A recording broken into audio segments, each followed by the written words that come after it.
wabarakatuh. Alhamdulillah, wassallallahu ala ni'amillah, wassalatu wassalamu ala rasulillah, wa la hawla wa la quwata illa billah. Anak-anakku sekalian, pembawa kelas 10 MA Islam 10 yang sangat saya banggakan. Pada bagian ini kita berjumpa kembali dalam acara berpadu dalam mengkaji dalam ilmu Al-Quran dan Al-Hadis. Baik anak-anakku sekalian, untuk materi kali ini adalah kita membahas tentang bukti-bukti keautentikan Al-Quran. Dalam hal ini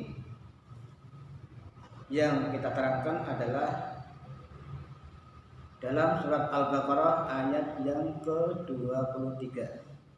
Surat Al-Baqarah ayat 23 ini adalah menunjukkan dan membuktikan bahwasanya Al-Quran itu adalah benar-benar wahyu dari Allah dan tidak buatan manusia.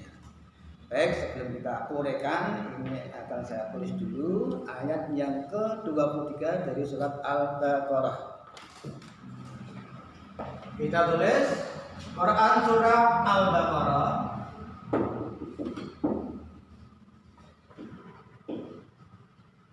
ayat yang ke-23 yang bunyinya adalah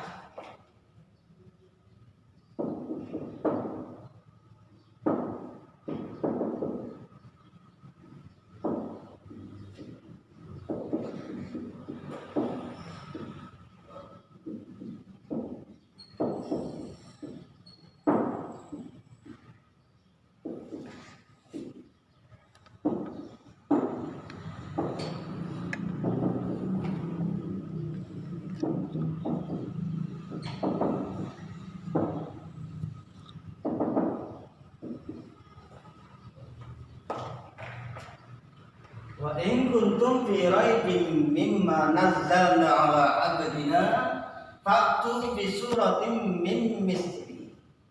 Kemudian lanjutan ayat adalah wad'u suhada'akum min dunillah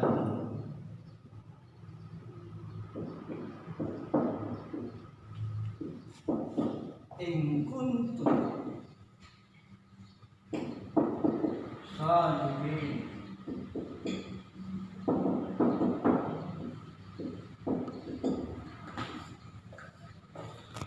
Wa in kuntum fi raibin mimma nazzalna ala abdina fa'tu bi suratin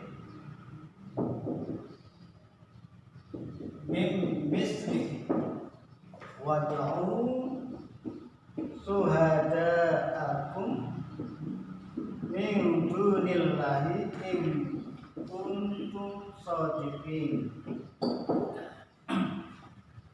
Ini adalah merupakan ayat yang memberikan dasar bahwasanya Al-Quran itu adalah benar-benar wahyu dari Allah dan tidak buatan manusia atau buatan Muhammad. Kita tahu bahwa dalam sejarah Islam, Muhammad dilahirkan di dunia ini adalah dalam keadaan ummi. Tahu apa itu ummi? Muhammad dalam keadaan ummi dan Muhammad itu dalam keadaan buta huruf, tidak bisa membaca dan tidak bisa menulis. Sampai-sampai dalam peristiwa nuzulul Quran, Allah menurunkan Al-Quran yang pertama kali dalam surat Al-Falaq ayat 1-5 itu. Di dalam Gua Hira, Nabi Muhammad SAW ditekani atau didatangi oleh dua malaikat yaitu Jibril yang saat itu menyampaikan wahyu ayat Al-Quran yang pertama dalam surat Al-Alaq. Bagaimana peristiwa dan keadaannya? Bahwasanya saat itulah Muhammad disuruh membaca Iqra ya Muhammad, Iqra ya Muhammad. Iqra ya Muhammad. Saya tidak bisa membaca Jibril. Iqra ya Muhammad. Saya tidak bisa membaca Jibril. Iqra ya Muhammad, sampai berkali-kali Muhammad jawabnya dengan keadaan sama atau dengan jawaban yang sama, karena Muhammad adalah tidak bisa membaca dan Muhammad tidak bisa menulis. Tetapi apa? Hafal. Terus menerus, kemudian berkali-kali Nabi Muhammad diajari oleh malaikat Jibril untuk membaca Al-Quran, yaitu surat Al-Alaq ayat 1 sampai 5. Iqra, bismillahirrahmanirrahim, dan lain sebagainya sampai ke selesai.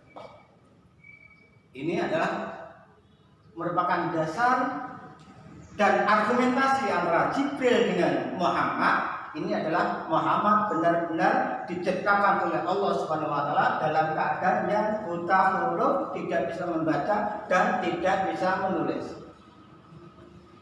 Ini merupakan suatu rahasia ilahi anak-anak, ya, bahwa di balik keumian Muhammad, di balik kebuta hurufan Muhammad ini adalah suatu saat akan bisa menjawab daripada ocehan-ocehan atau kecurigaan orang-orang kafir Quraisy, yang dimana mereka itu adalah sangat kejam, sangat keras untuk mencurigakan Muhammad, katanya untuk membuat Al-Quran. Muhammad katanya yang membuat Al-Quran. Muhammad yang katanya mendaur ulang atau merekayasa daripada Al-Quran itu sendiri, yang sehingga hukum dibikin-bikin sendiri, undang-undang dibikin-bikin sendiri, dilakukan sendiri. Itu adalah Muhammad. Katanya orang-orang kafir Quraisy yang dia tidak senang dengan dia, ya, tidak senang dengan Muhammad dan selalu benci, sampai pun kapanpun dia tetap benci sama Muhammad Sallallahu Alaihi Wasallam, sehingga dia akan menjebloskan, dia akan menurunkan derajat Muhammad, dia akan mengekspos dari sesuatu hal yang tidak baik. Ini adalah anggapan orang-orang kafir yang memang sengaja akan menurunkan derajat Muhammad selaku Nabiullah Muhammad Sallallahu Alaihi Wasallam. Ini anak sekalian. Jadi di dalam surat Al-Baqarah ayat 23 ini merupakan jawaban di antara argumentasi yang pernah disampaikan oleh orang-orang kafir Quraisy, yang dimana orang kafir Quraisy itu adalah mencurigai Muhammad untuk merekayasa dan membuat Al-Quran. Kata Muhammad, kalau memang aku yang membuat, kalau memangnya aku yang membuat Al-Quran, cobalah kita sama-sama manusia, kita sama-sama juga makan nasi, kita sama-sama juga belajar, sama-sama juga makhluknya Allah. Mestinya kamu umpama aku bisa, kamu pun juga bisa. Aku bisa membuat, kamu pun juga bisa membuat. Saya bisa merekayasa Al-Quran, kamu pun juga bisa merekayasa Al-Quran. Sekarang buktikan, kalau saya menyadari saya tidak bisa. Kata Muhammad seperti itu. Saya menyadari bahwa Al-Quran itu wahyu Allah, tidak rekayasa saya, tidak bikinan saya, tidak rekayasa saya, tetapi Allah Subhanahu wa taala yang memberikan atau yang memberi batasan dan undang-undang, sehingga Al-Quran itu adalah bikinan Allah, buatan Allah, dan tidak bisa dibikin oleh siapapun juga selain Allah. Kalau kamu masih ragu-ragu, silakan. Ini Al-Quran akan berbicara. Dalam surat Al-Baqarah ayat yang ke-23 kita bacakan. Wa in kuntum fi raibin mimma nazzalna ala abdina fa'tu bi suratin min misli. Wahai orang-orang kafir, jikalau kamu masih dalam keraguan-raguan, ya, mimma nazzalna ala abdina, terhadap apa yang telah aku turunkan kepada hambaku yaitu Muhammad, faktu bi suratin min mislih, maka buatlah satu surat saja min mislih yang semisal Al-Quran.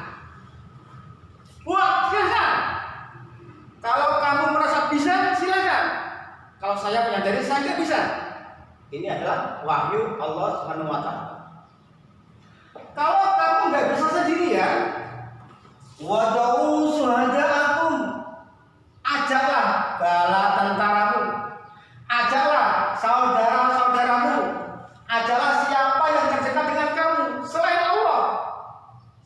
Allah Subhanahu wa Ta'ala. Min dunillahi in kuntum shadiqin. Kalau memang kamu adalah orang-orang yang baik dan orang-orang yang benar apa yang menjadi perkataanmu. Ternyata apa anak-anak sekalian? Dengan argumentasi yang sudah pernah disampaikan oleh Muhammad, yang Muhammad menyadari bahwa beliau memangnya tidak membuat Al-Quran dan mengakui Al-Quran itu adalah wahyu Allah dan tidak ada siapapun yang bisa membuat selain Allah.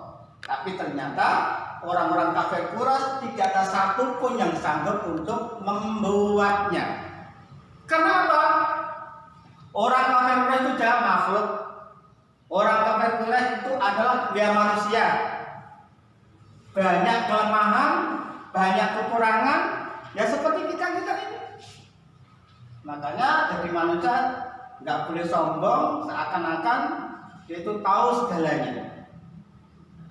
Maka dengan jawaban inilah orang-orang kafir Quraisy baru takluk. Ini anak sekalian. Jadi berdasarkan